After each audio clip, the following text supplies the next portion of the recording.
Craving satisfied ang inyong bunso. Nag-crave ako ng kanin salad at hinanda ko na din. No, kagabi, Christmas Eve. Ayan. Yung sauce ko nga pala dyan sa kanin salad ko ay, ano lang yan. Kung ano lang yung gusto nyong trip ng sauce, yung lasa ng sauce nyo, yun lang yung gagawin nyo. Nilagay ko dyan calamansi, mayonnaise, konting, asin at, tawag ng black pepper. Nung nagayat-gayat na yung mga gulay, meron tayo dyan, pipino, carrots, yung mais na nasa lata na, tapos yung crab stick. Nung hinalo-halo ko na yun, kasama nung sauce na ginawa ko, ayan, ay plating na tayo. Nilagyan ko yan ng lettuce sa ilalim.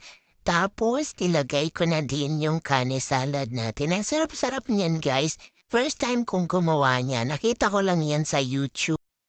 So, ayun lang guys, ang sarap-sarap niya, napakamakulay niyong tingnan. Try nyo din, gumawa din kayo. Promise, ang sarap niya at yung sakto sa panlasa yung sauce, yun yung gawin nyo. Thank you for watching guys. Merry Christmas!